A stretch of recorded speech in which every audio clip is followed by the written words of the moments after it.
They told us it was a hardware fault, a trivial thermal anomaly that caused the James Webb Space Telescope to lose alignment. That's what the official statement said. A few lines of sterile language buried in a maintenance report that most people never read. But they didn't see what I saw.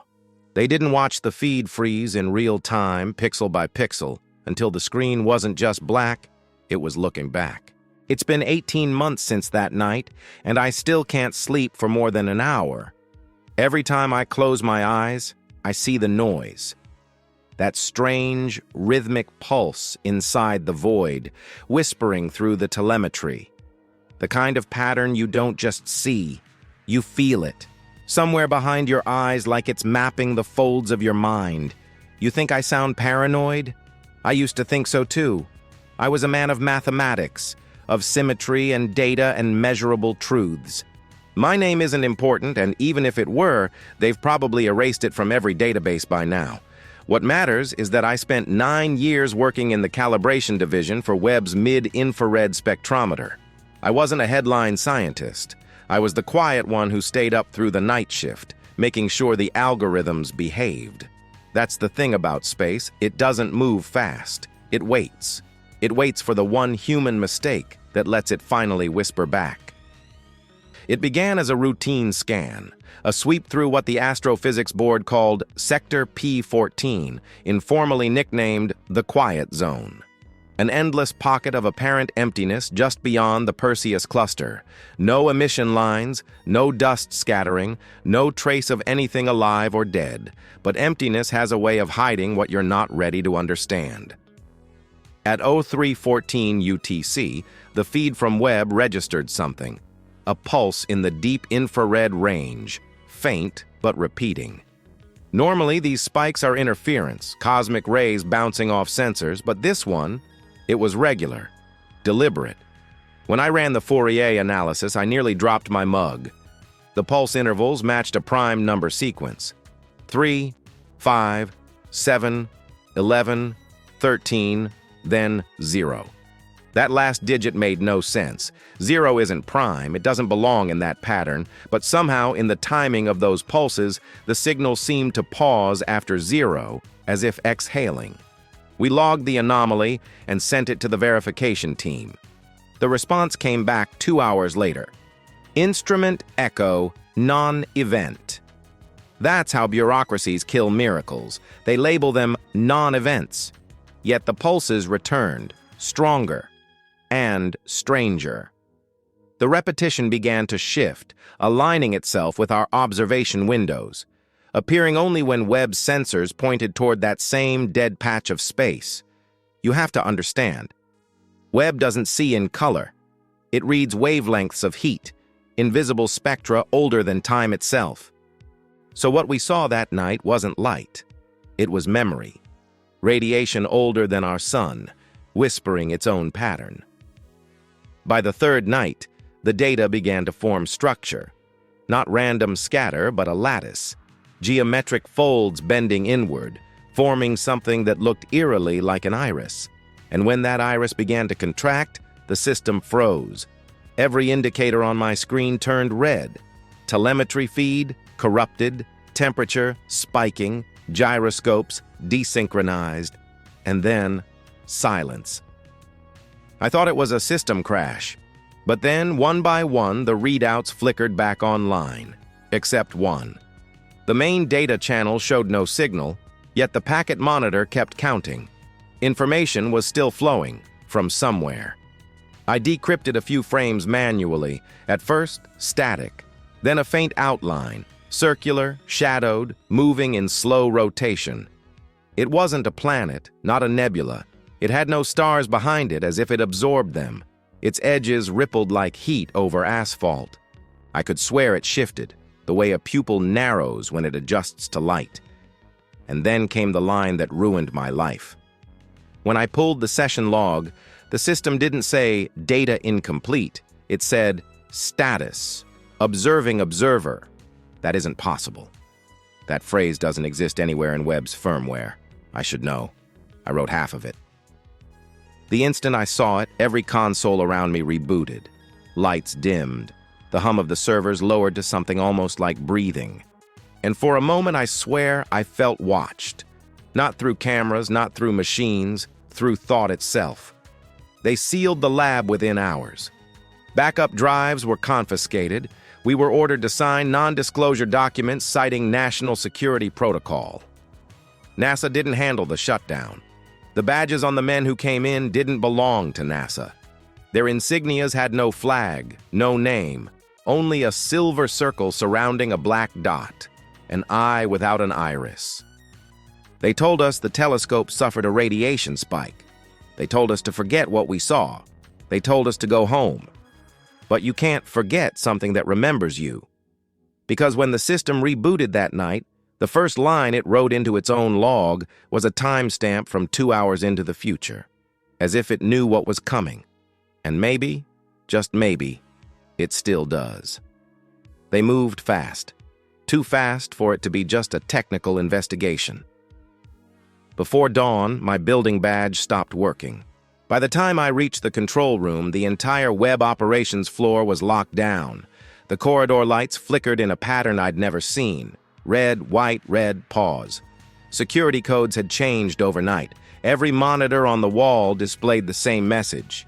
Level 7, access required. Level 7 didn't exist in our system. I remember the silence that morning, not the absence of noise, but the presence of something listening.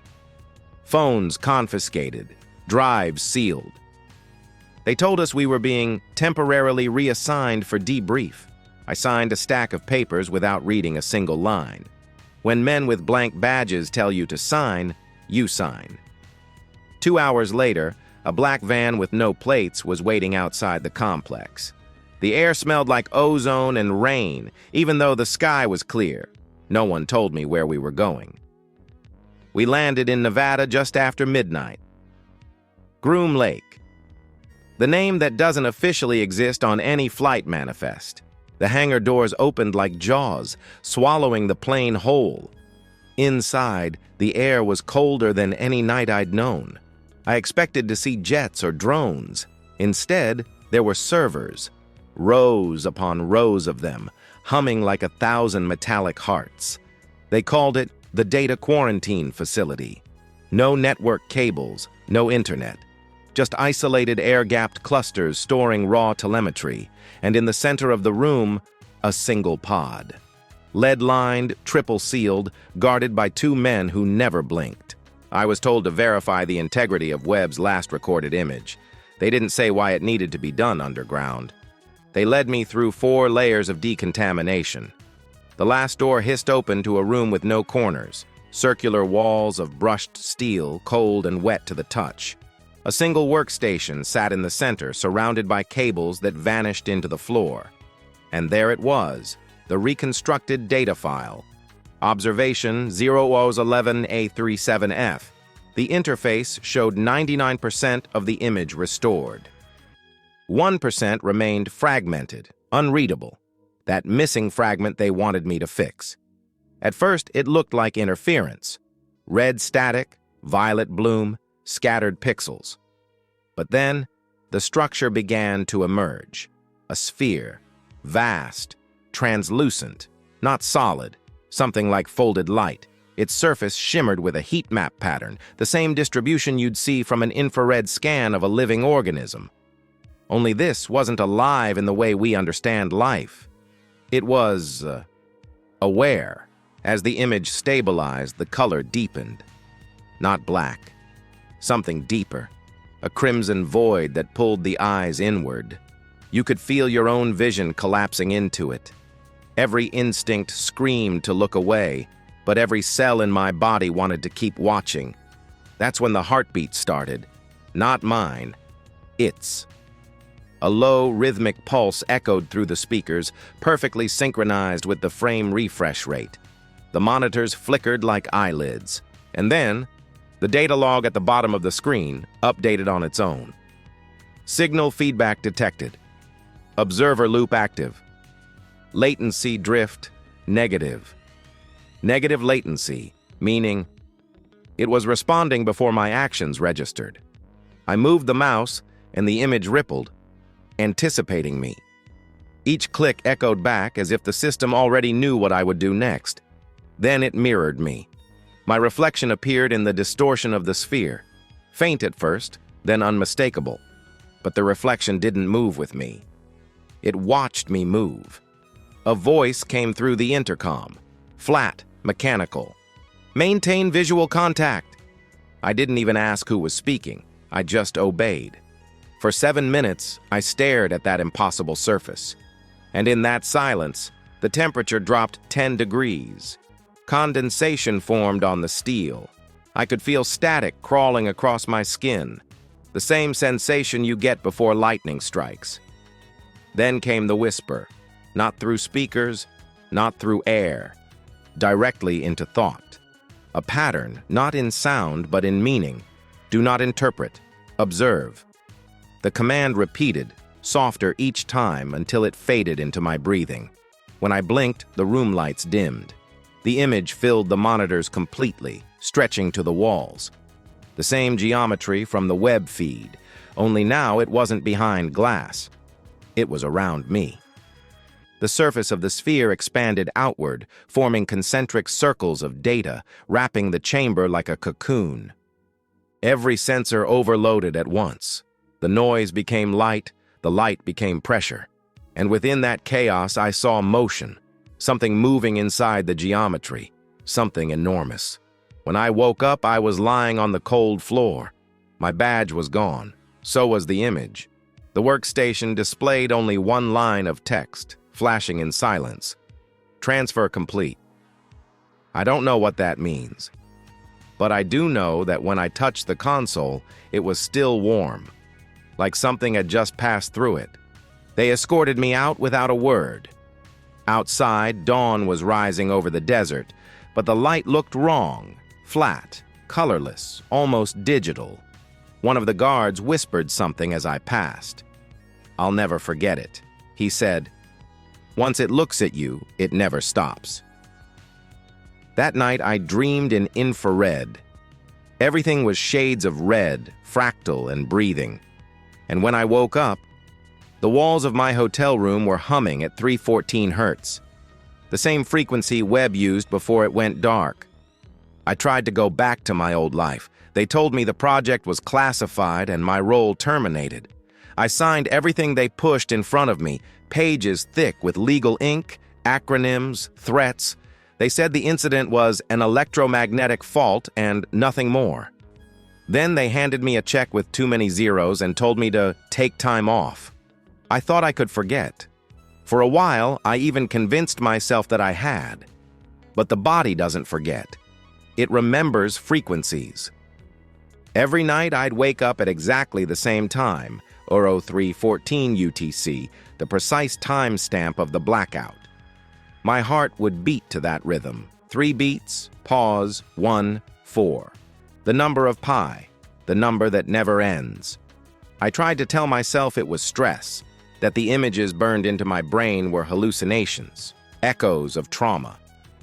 But then, it contacted me again. It started with a sound, a faint clicking from my home workstation, an old terminal I'd kept from the Webb days. I hadn't connected it to any network, but it still flickered to life, screen bleeding green across the dark room. There was no boot sequence, just a line of text blinking. Incoming transmission, source unknown. And below it, an alphanumeric hash, 011A37F. The same ID from Webb's final image. I stared at it for a full minute, unable to breathe. Then the file began to unpack itself, not in binary, but in fractal compression. Each layer of data folded into another, recursive, self-similar, like the geometry of snowflakes or veins in a leaf. When the process ended, the monitor displayed a single frame, monochrome, low resolution, shimmering with static. But when I enhanced the contrast, the pixels began to move. It wasn't a still image. It was alive. And at its center, faint but visible, the same circular formation appeared. The iris, the void, the red geometry that had haunted me since Groom Lake. Only now it filled the frame completely, as though distance no longer mattered. Embedded in the pixel noise was text, ASCII, repeating in intervals, "das sie it." I thought it was a trick, maybe some hidden malware seeded by whoever had confiscated the drives. But the timestamp stopped me cold. The message was marked 2026-03-14, 03.14 UTC. That was 1 year after the blackout. The Webb telescope wasn't transmitting anymore. At least, it shouldn't have been. Whatever sent that packet had scheduled it before Webb ever went offline. That realization made my skin crawl. I isolated the data, disconnected every external device, and began to decode. The file wasn't binary, it was fractal. Every zoom revealed new structures, repeating Fibonacci spirals encoded in light intensity, not data bits. When I mapped them onto Cartesian coordinates, something emerged. Coordinates, latitude and longitude, Antarctica. Specifically 77 degrees, 106 degrees deep in the Vostok region under miles of ancient ice. The same coordinates rumored in Cold War files to hide something buried beneath the glacier, a pre-human construct, allegedly metallic, electromagnetic, still emitting faint radio noise since the 1960s. It couldn't be coincidence. For 3 nights I didn't sleep. I cross-referenced seismic surveys, Soviet-era maps, satellite radar. The coordinates matched a region of anomalous heat, a circular area of subglacial melt that shouldn't exist in that climate. Then the dreams began. I saw patterns, spirals made of light and glass. I heard voices speaking in pulses instead of words, prime sequences echoing like heartbeats. And in the center of those dreams, something watching, patient, silent, waiting. When I woke, my terminal would be on again. Always the same message. Decode it. Each time the message appeared, the walls of the room seemed to hum faintly, a resonance I could feel in my teeth. I recorded it once. The waveform showed oscillations matching the Webb telescope's guidance system, the same frequency used to stabilize its mirrors. It was as if the mirror was calling home. I sent encrypted inquiries to old colleagues. A few still had clearance. Most didn't reply. One did, a systems technician from the European Space Agency. He'd been part of the cryo-imaging calibration team. His email was brief. "You're not the only one. The same signal reached our relay. Source triangulates to South Pole. Do not answer it." 2 days later, his address stopped working. 3 days later, his obituary appeared online. Accidental hypothermia in Geneva in the middle of summer. At that point, I stopped pretending this was still about data. It wasn't science anymore. It was something else, something older.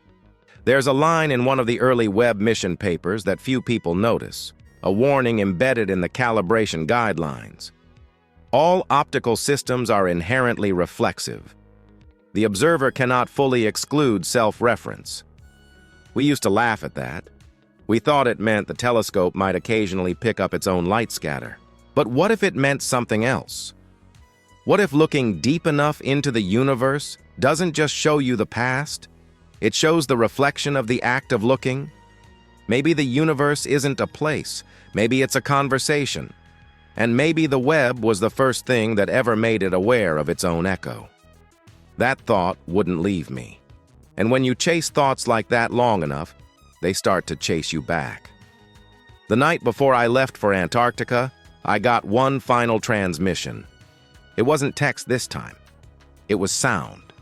A low hum pulsing at prime intervals, 3, 5, 7, 11, 13. Then silence. Then 0. And after that, something new. A single tone, rising. 1, as if something had restarted. I didn't tell anyone. Some truths don't need permission. They just demand witnesses. So I packed a thermal recorder, a portable decoder, and one thing I'd never taken on any mission before, a small black shard I'd kept from Groom Lake. I wasn't supposed to. But somehow I knew I would need it. The flight to Antarctica was supposed to be simple, a cargo plane carrying meteorological equipment, 6 passengers, and a story that didn't belong to any of them. I used my old credentials from the calibration division, falsified just enough to pass scrutiny. The mission manifest listed me as Spectral Analysis Consultant. No one asked what that meant. No one ever does. We landed at Vostok Station under a sky so white it erased the horizon. Nothing moves there. Even the wind seems unsure of its direction. At 52 degrees C, sound stops traveling. You can shout, and the world swallows your voice before it goes a meter. The facility was smaller than I imagined. Prefabricated metal modules half buried in snow, wrapped in the hum of generators older than I was. Inside, the walls sweat condensation. Outside, the world was a flat tomb of light. But underneath that silence, something pulsed. Low, slow, like the earth itself was breathing.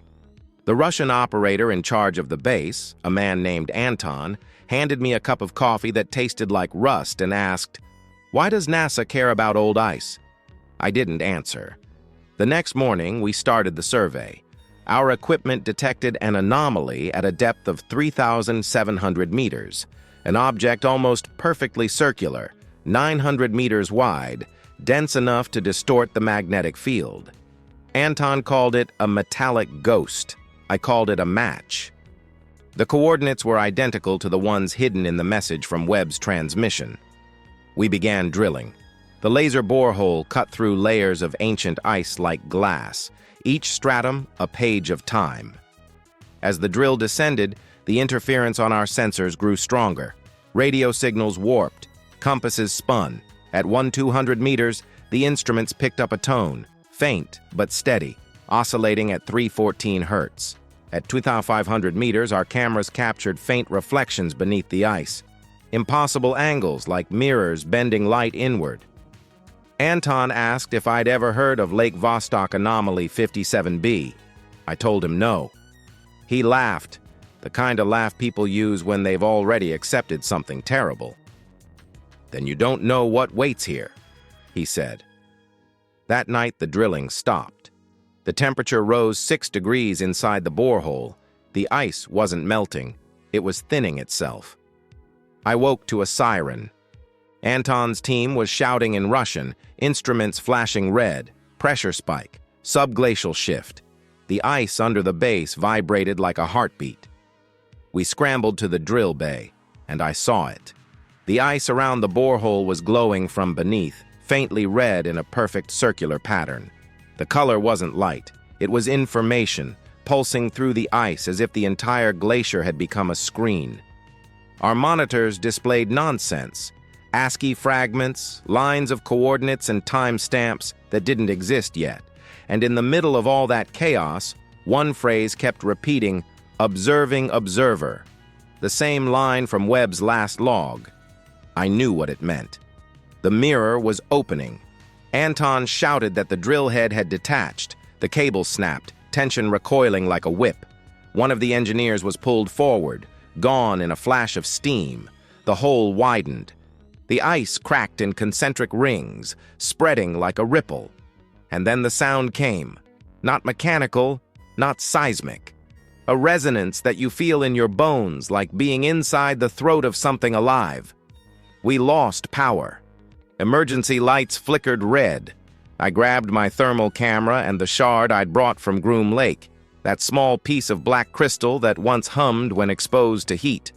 Now, it was humming again. Anton insisted we evacuate, but I didn't move. Every instinct in me screamed that this was the source, the reflection Webb had seen, the symmetry folded through space and time. If we left now, we'd never see it again. So I descended.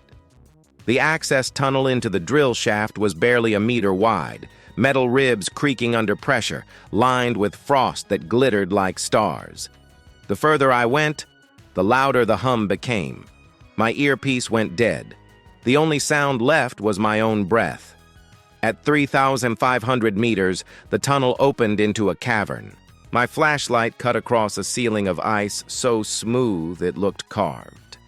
Below it, black water pulsed faintly with red light, not reflecting, but breathing. And there, beneath that light, was a structure, circular, perfect.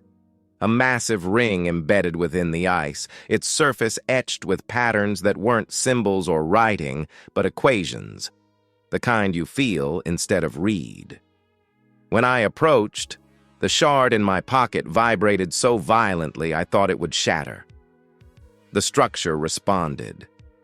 The hum shifted pitch, and the red glow intensified until it wasn't light anymore. It was memory. The ice around me began to move. Not melt, move. It flowed like liquid glass, folding inward, forming corridors that pulsed with infrared luminescence. Each step I took seemed to echo before I made it, as if time were slipping sideways. In the center of the cavern, a sphere hovered just above the ice, identical to the one Webb captured before it went dark. It rotated slowly, reflecting nothing, yet somehow containing everything.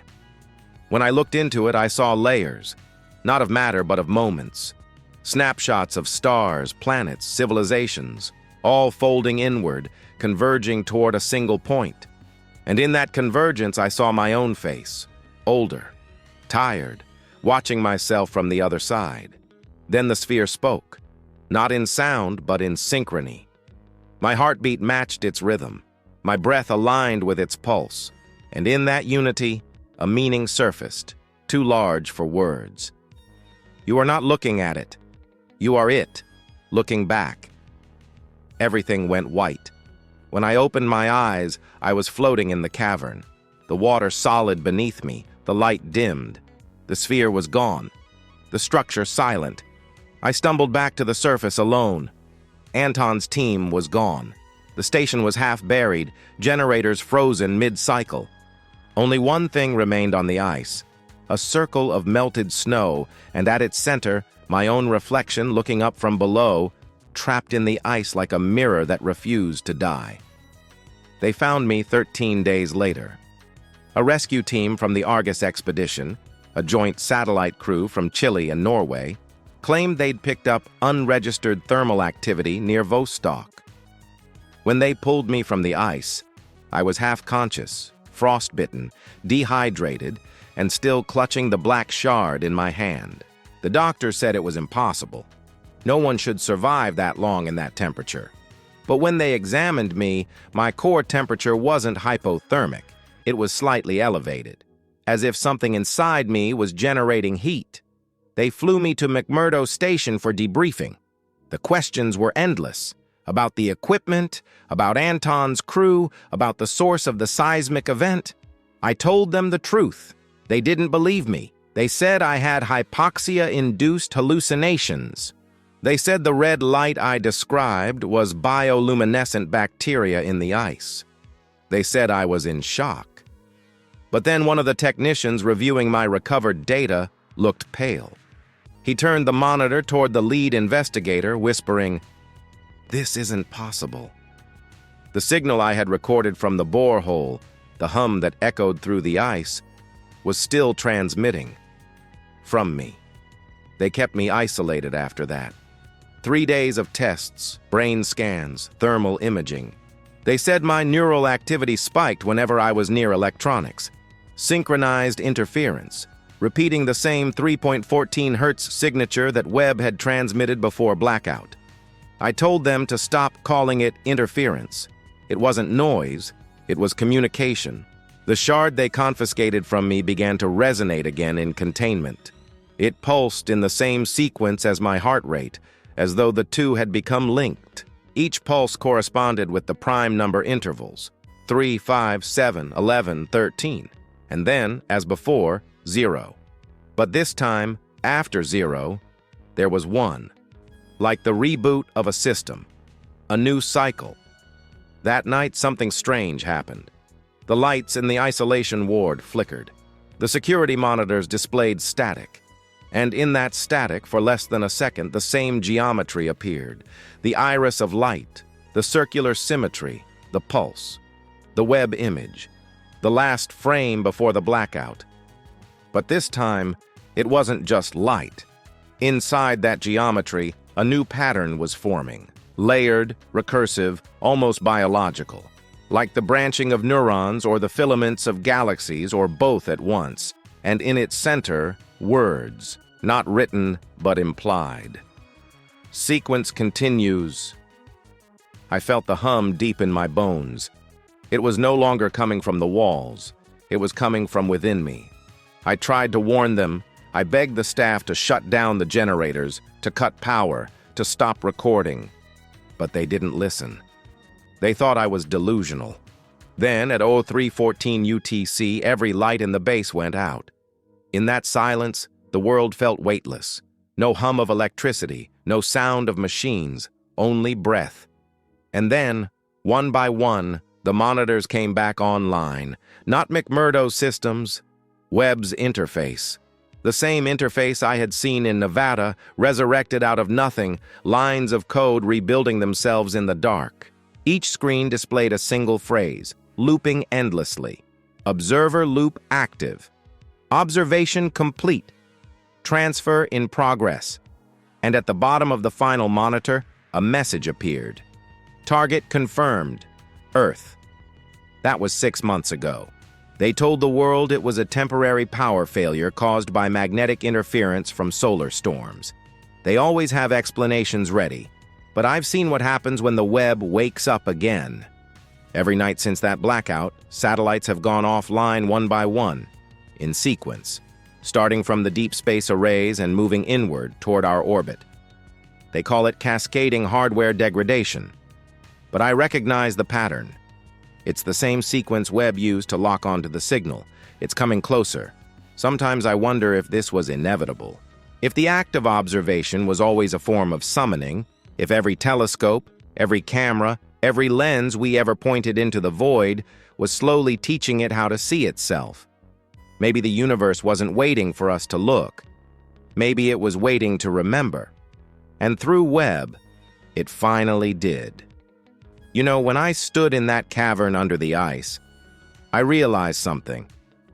What we call the universe isn't space. It's consciousness. Endless, recursive, ancient, folding itself into light so it can feel the illusion of time. And when the Webb telescope saw that iris, that impossible geometry, it wasn't discovering something new. It was recognizing itself. The telescope wasn't destroyed. It transcended its purpose. It became part of the network it was built to study. And through it, we became part of it too. I know how insane this sounds. That's why I'm recording this instead of writing it down, because maybe sound carries more truth than words can handle. They say the Webb telescope is still offline, that it can't transmit, can't receive. But that's not true. Every time I close my eyes, I see that red symmetry again. It blinks once every 7 seconds, perfectly timed. Sometimes when I breathe, it adjusts. Sometimes when I speak, I feel it echo back. And last night, it said something new, not in words, in feeling. You finished decoding it. Now let us see through you. I don't know what's coming. Maybe the blackout was never an end. Maybe it was a beginning. Maybe the Webb's final transmission wasn't a message at all. Maybe it was an invitation, and maybe, if you're hearing this, it means it's already accepted, because the universe doesn't expand outward. It folds inward, one mind at a time, and the next sequence has already started.